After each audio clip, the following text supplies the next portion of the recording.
So something happens to me, I feel really terrible between visits.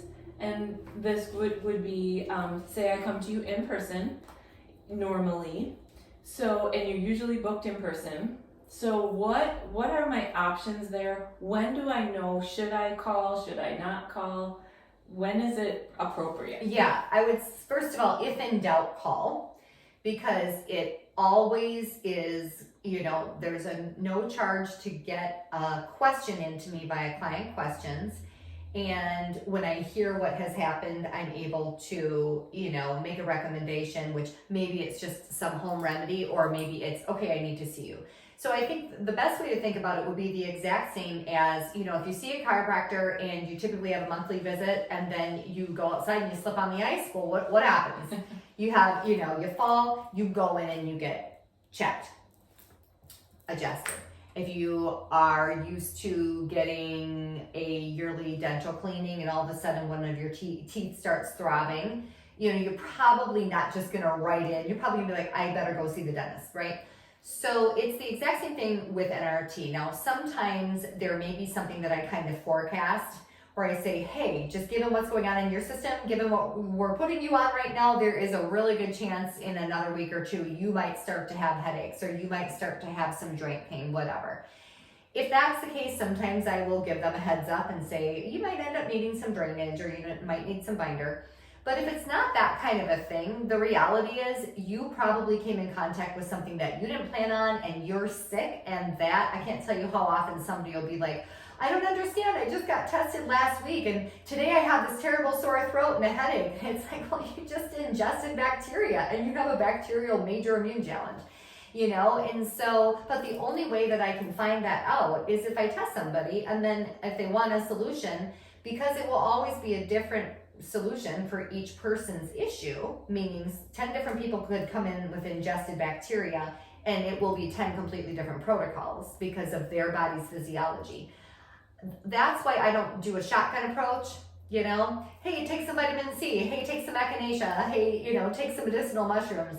We don't do that here because it's not going to be the solution for probably 80 to 90% of the problems. And we do customized nutrition for facilitating healing. So if in doubt, call. And then if a person gets into client questions, I determine whether I have to see them or if it's something I can just make a suggestion about. I will never have somebody come in if I don't need to see them because of what you said, that factor where my schedule is completely booked. In person, that is true. On the distance schedule, we reserve sick visits for both people that are typically in person and for all of my distance client base.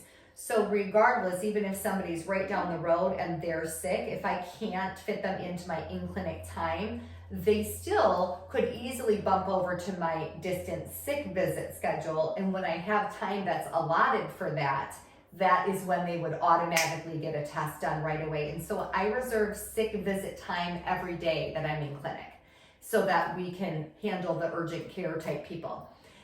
Then the other reality is we're not an emergency clinic, we're a nutrition clinic. Now, yes, I have a lot of people that are in a quote unquote somewhat emergency situation that may choose natural because that's their choice for their health care.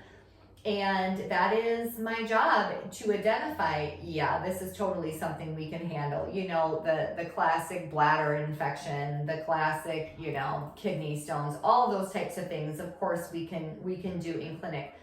But let's say somebody, says, hey, I got bit by a cat and I've got a red streak and it's going up my arm.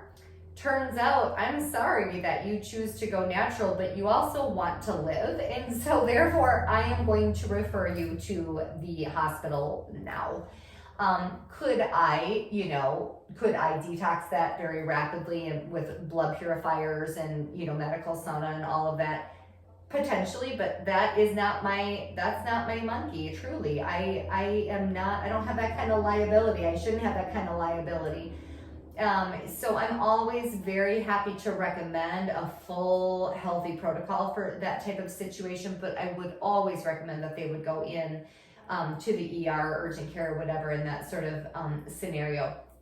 But however, the opposite is also true, meaning I can't tell you how frequently somebody will come in at their next visit, and maybe I haven't seen them in a month or so, and they'll be like, oh, I ended up going on a string of antibiotics because I just got really, really sick there, and I didn't know what to do, and so they diagnosed me with whatever, and so I've been on blah blah blah amoxicillin, or I've been on for 10 days, and I'm like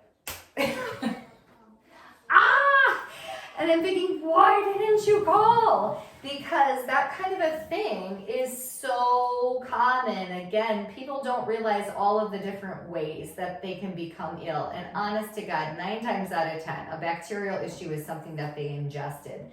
Not the classic way a lot of people think about how they get a bacterial immune challenge or a viral immune challenge. And half of the time they're re-ingesting the stinking food every single day for the next week or two, and then their whole family is sick. People think ingested illness would automatically be a gut-related issue, or that they would be vomiting, or they would have diarrhea.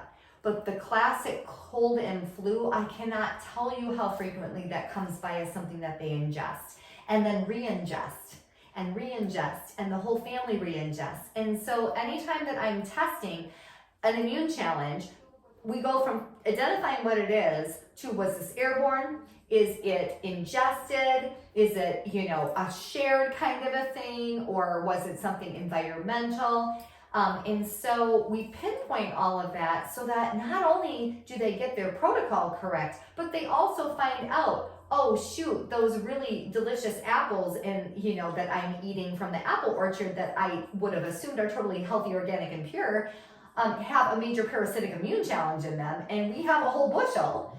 That's what we want to identify, because that really is the problem. And they wouldn't get better even with my protocol. They also potentially wouldn't get better. They'll get better with antibiotics very rapidly, but they're going to get it back, and it's going to come back.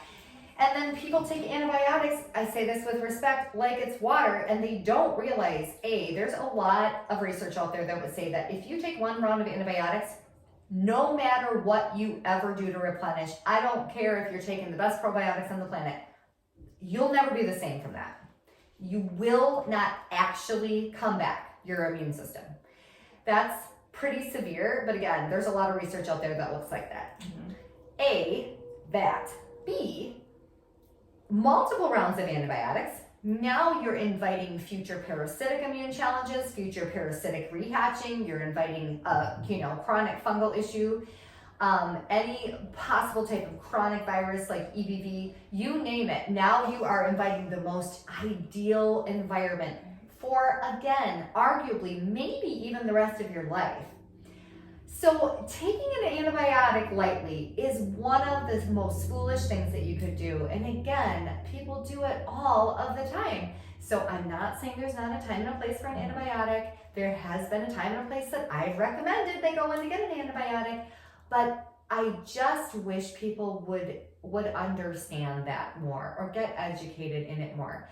I try to do my best, but I have to be careful, because I, as a nutritionist, I can't make a recommendation against a medical doctor. So if somebody goes in and they get an antibiotic, I can't say, don't take that. Nor should I. That's not my decision to make. That's not right. Everybody should be able to make their own decisions for their own body. However, I believe in a person having informed consent, and they should know that taking an antibiotic is not just the walk in the park. But will they get results very rapidly? Yes, and that's why a lot of people do it. So it's a sad state of affairs, in my opinion, what we've done with antibiotics in our Western culture, and just, again, dismissed as if it's just no big deal. So that is why I love when people call here first, and then I give my best recommendation with all the disclaimers. I'm not a medical doctor and all these things, but hey, why don't you try this on for size and see how you feel in 6 hours or in 24 hours, and then make your decision. And therefore we are able to keep most illnesses in-house, which is wonderful. Okay. So Perfect. Thank you. yeah.